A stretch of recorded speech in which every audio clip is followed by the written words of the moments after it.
Hi, I'm Ed, and today I'm sitting inside my Honda Pioneer and doing night riding here in the desert, and realizing that we don't have a whole lot of lighting inside our Honda Pioneer, and so I ended up adding in a sound system in here. This is actually from a Jeep Wrangler stereo system, and so it has a dome light kit built right into it. So I ended up hot wiring that in and putting some LED lights in and wiring it to to one of the auxiliary switches from the factory.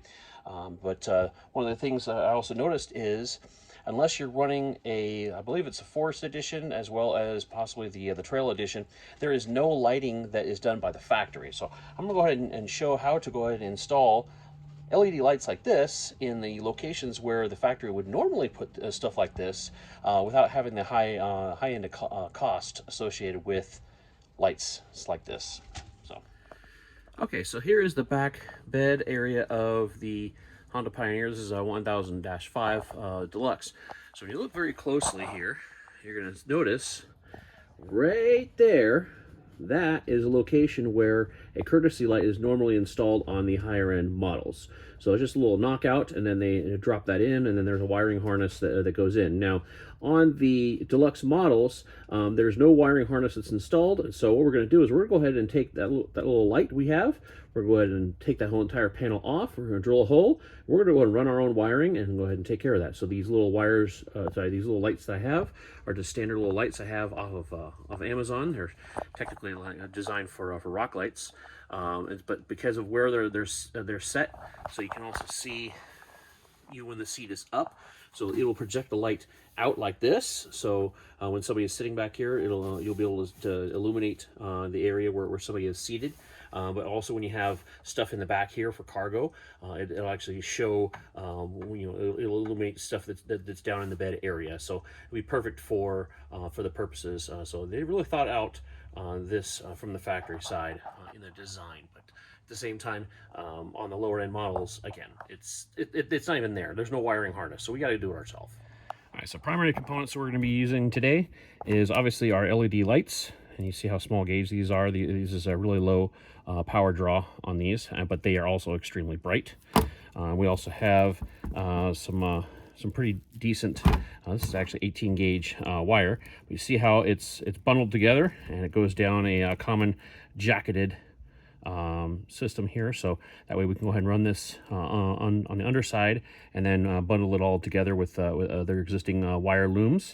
And then we also have this kit also came with some zip ties. We're probably gonna have to augment with some additionals, as well as some straight tubes. So I'll go ahead and drop all the links down below, but we'll go ahead and get some tools out and go ahead and pop those panels off, drill some holes, and go ahead and get started.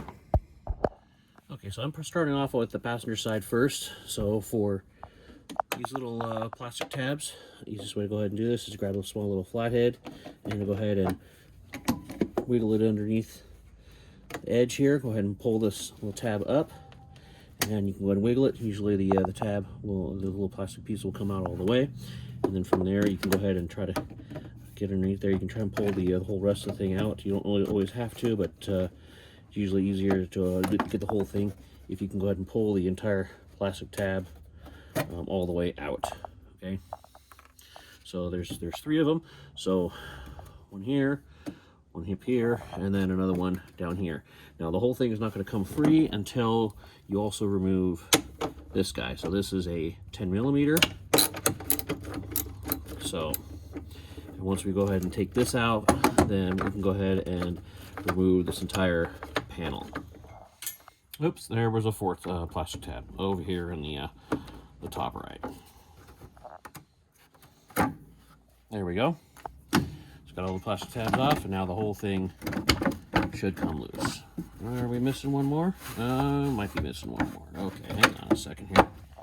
Nope, not missing one more. Just the way the goofy design with this is, you have to open the door in order to be able to get the whole rest of the piece out. Okay, so now that we have this out, what we can do is we can go ahead and get this completely free, and we can go ahead and access this whole entire piece. We can go ahead and drill into this without having to worry about puncturing into anything else.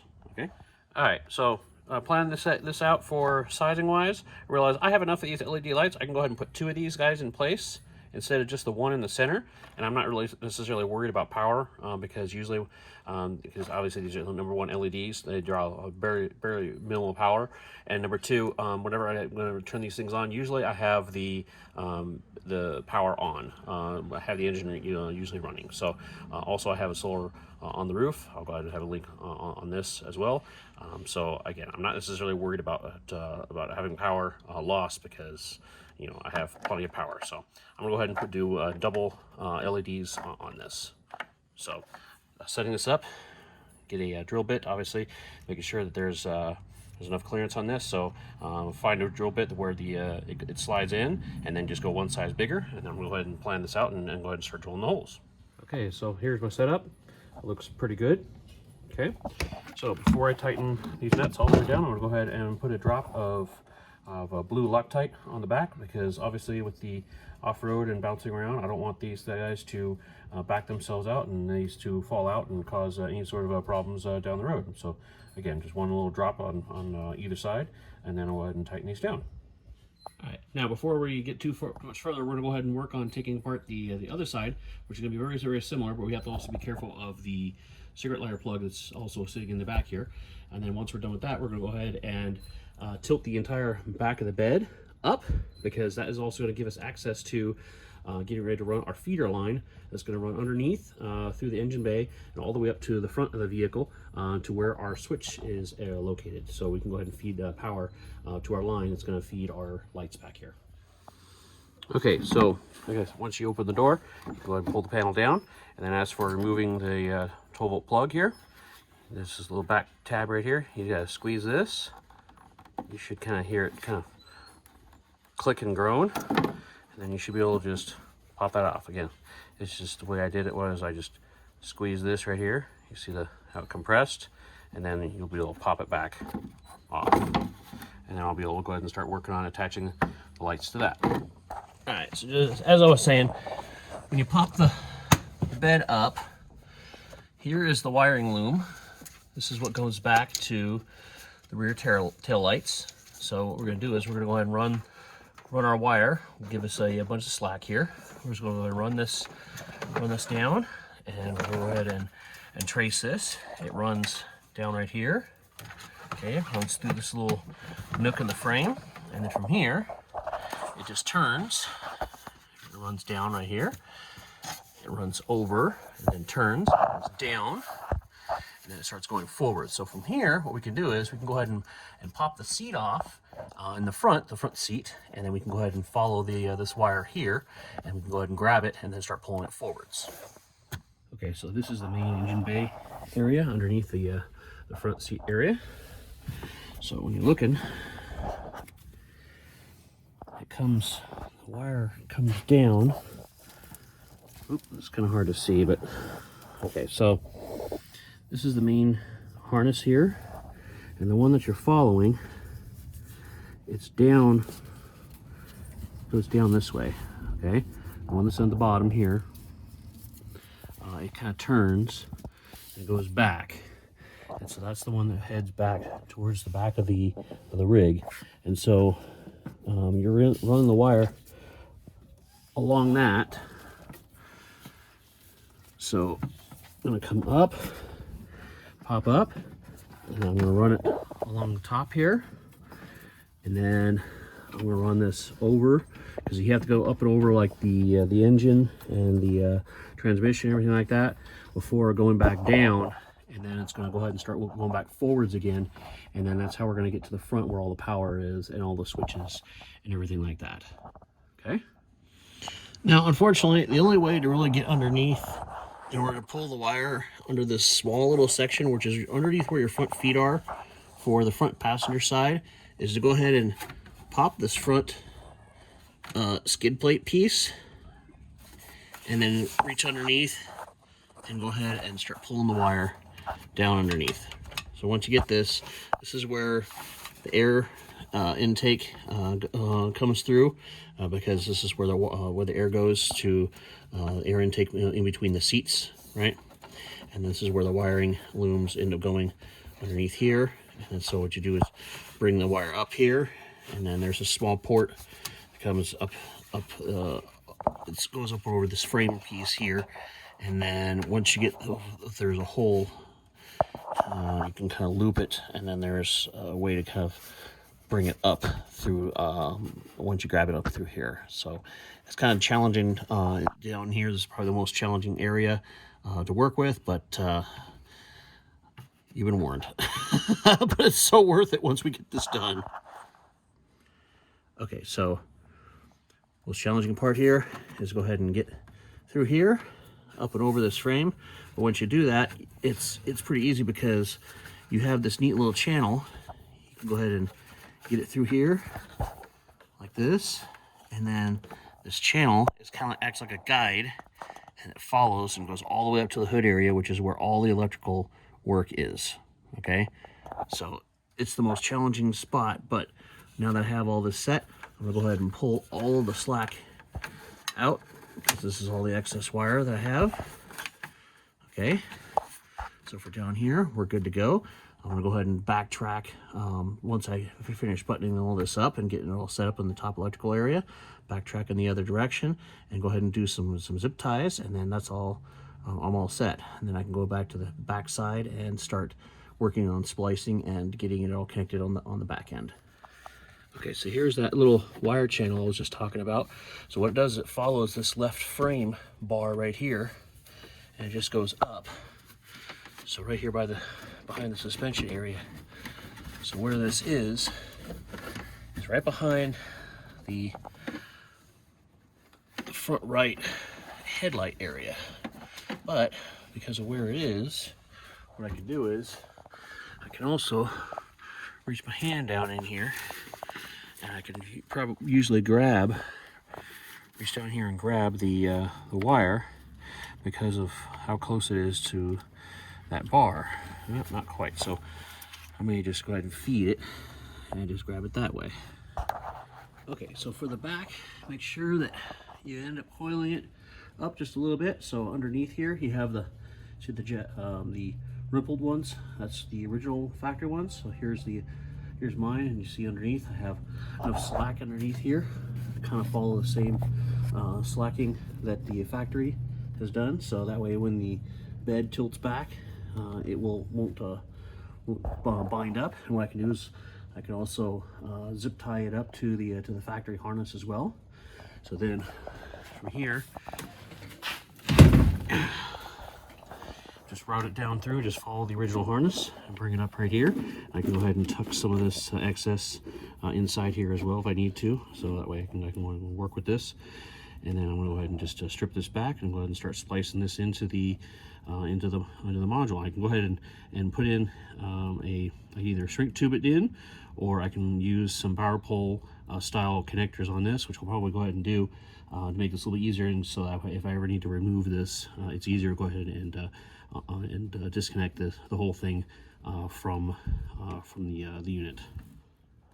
All right, now I realize this is probably rather excessive for this type of a job, but I'm also neurotic. I'm also a ham radio operator, so I'm putting power pole connectors on this on the back sides of these lights, so that way it's easier to connect and disconnect.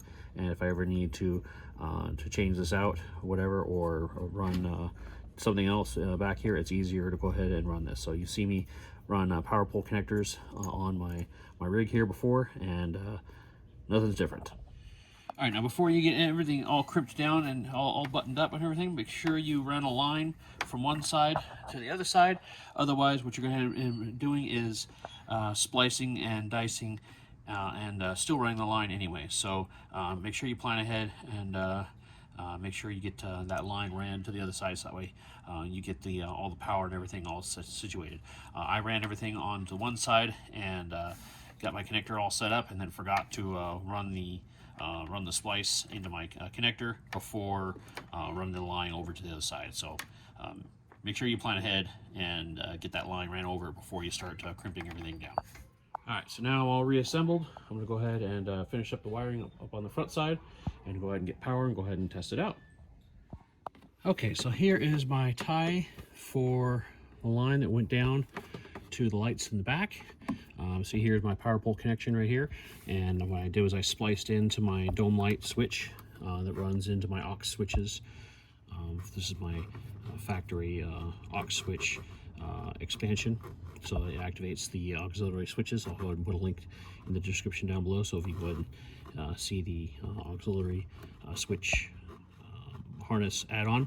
Anyways, so I have my power box, and then there's my my wiring harness to be able to get that all activated. So I just spliced into that, so that way as soon as I hit the dome light switch, those will come on.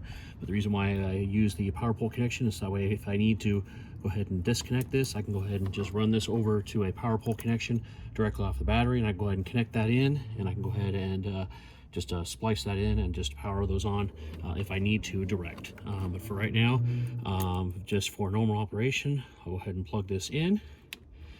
There we go. We're all set. Good to go. Okay, so I know that all the power pole connections all over the place may sound a little bit ridiculous, but it does make it a lot easier to be able to move stuff around if I need to, if I want to go ahead and power up the radio for whatever reason, or again hooking up stuff like the connections in the back, ham radio, GMRS, or whatever the heck I need to. I can move power around for whatever reason. So I'll go ahead and show you what this looks like now. So I hit the aux switch down below for dome lights, and now they come right on, no problem. So same thing, so it's all tied together. Look at that, lots of light in the back. All right, and so here's what that looks like even when the seats are up. So lots of light in the back. Obviously we saw this is dusk right now, so the sun's getting ready to go down, but lots of light coming from that over here. And then obviously the light even is shining right here because the seat is up, but the light, because of the way it's angled, still shines brightly right here. So lots of light coming. Okay, it's perfect. Okay, and then just to show, with somebody sitting in the seat, obviously it doesn't blast all the way out, but with somebody sitting in the seat, it does radiate enough light around, so if we are doing night riding, for example, you would be able to see enough in the back area to be able to at least see what you're doing back here, to help out with fastening seat belts and everything like that. So these lights are perfect. Okay, so this is adding interior LED lighting, mostly the Curtesy lights, to the back of the bed of a 1000-5 Honda Pioneer. You can also do this for a 700 series as well. So you don't necessarily need to do this on a Forest Edition. Also, I don't think the Trail Edition does this either, but mostly they're doing on the lower edition, like the Deluxe or the Basic Editions. The ports are available, and so obviously getting some cheap little LEDs, running the wires, you could do this too. So hopefully this was helpful. If it was, hit the like and subscribe buttons. Check out some of the other video clips down below, and happy riding.